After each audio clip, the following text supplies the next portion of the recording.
Hello everyone.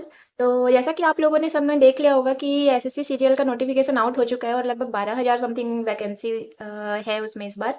तो जैसे ही मैंने नोटिफिकेशन देखा और अचानक से पता नहीं मेरा फिर से अंदर से एकदम इच्छा जागृत हो रही है मेरी कि इस बार फिर से मुझे फॉर्म फिल कर देना चाहिए। और मैंने जैसा कि अपने पिछले वीडियोस में आप लोगों को बताया है कि मैंने 5 बार एसएससी सीजीएल एग्ज़ाम दिया है, जिसमें से 4 बार मैंने मेंस दिया है और आज तक मेरा मेंस क्लियर नहीं हुआ है। 4-5 नंबर से मैं हमेशा रह जा रही हूँ। और पता नहीं इस बार तो मैं सोच रही थी कि मैं अब इसे क्विट करूँगी, मुझसे ये नहीं होगा क्योंकि उसमें बहुत ज़्यादा पढ़ाई लगती है।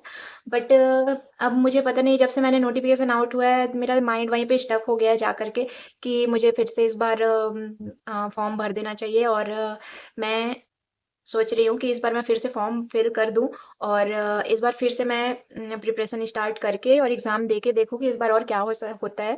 और ये मेरा लास्ट अटेम्प्ट रहेगा। ऐसा मैं पिछले बार भी मैंने ऐसा ही सोचा था कि ये मेरा लास्ट अटेम्प्ट है, बट पता नहीं जब 2 एग्ज़ाम दे के घर आओ, देन उसके बाद फिर जब रिज़ल्ट आता है उसके बाद फिर माइंड एकदम अ, क्या बोलना चाहिए कि जब उसमें अपना नाम ना देखो ना लिस्ट में, उसके बाद फिर ऐसा लगता है बिल्कुल कि अब हो गया, इसके बाद फिर मैं इसे छूऊँगी भी नहीं, मुझे ये एग्ज़ाम नहीं देना है, ठीक है? उस टाइम पे ऐसा फ़ील होता है अंदर से कि बस हो गया, मुझसे ये नहीं होगा।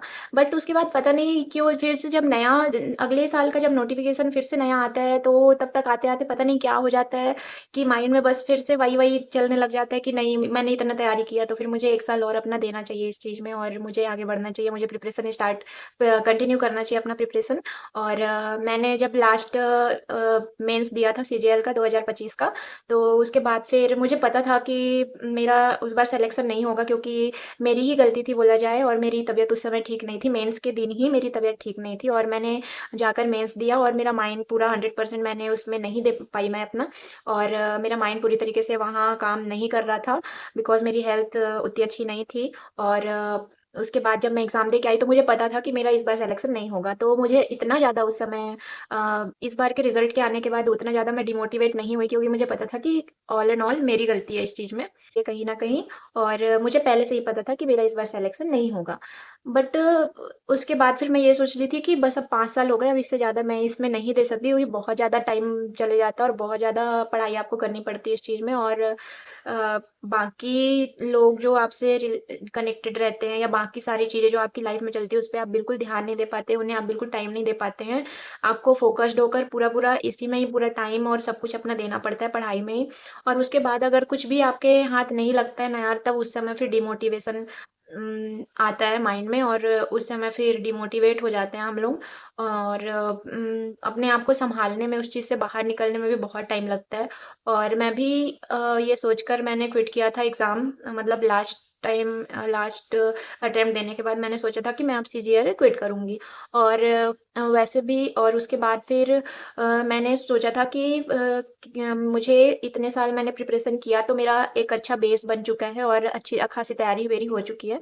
तो मैंने सोचा कि मैं सेंट्रल गवर्नमेंट ना देकर मैं या एसएससी ही ना देकर मैं अदर एग्ज़ाम्स वग़ैरह फाइट करूँ और उसके लिए प्रिपरेशन अपना कंटिन्यू रखूँ। तो ये सोचकर मैंने स्टेट गवर्नमेंट का और जो रेलवे वग़ैरह की जॉब होती है उसके लिए मैंने प्रिपरेशन अपना स्टार्ट किया। बट मैं उस तरीके से प्रिपरेशन अब नहीं कर रही हूँ जैसे मैंने सीजीएल के लिए तैयारी की थी अपनी। और मैं अदर एक्टिविटीज़ और अदर लाइफ़ अपनी जो नॉर्मल होती है वो भी मैं अच्छे से वो उसके लिए भी टाइम देती हूँ सब चीज़ के लिए और पढ़ाई को भी टाइम दे रही हूँ।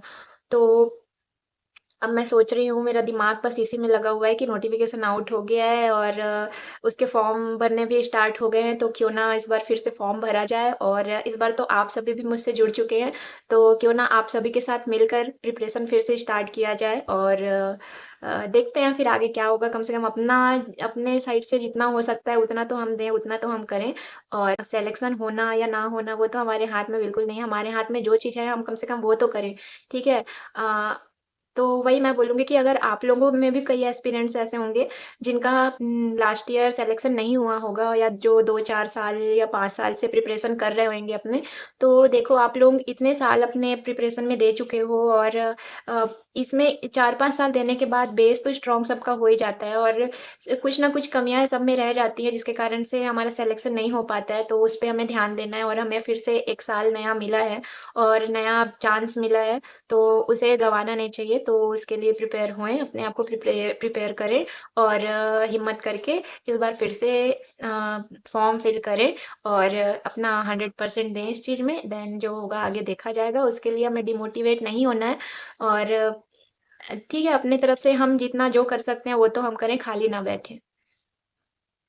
बस यही कहना है मुझे इस वीडियो में और मैं तो जा रही हूँ अभी फटाफट से अपना फॉर्म फिल करने के लिए और कल से ही मैं अपना प्रिपरेशन स्टार्ट कर दूँगी एसएससी का और आप लोगों के साथ मैं अपना प्रिपरेशन स्टार्ट करूँगी। आप लोगों के साथ अपनी मैं प्रिपरेशन की जर्नी शेयर करूँगी और अगर आप लोगों को भी इससे कुछ सीखने मिले तो मैं शुक्रगुज़ार हूँ उस चीज़ की और देखते हैं फिर आगे क्या होता है। अपने तरफ से जो हो सके कम से कम वो तो हम करें, ठीक है?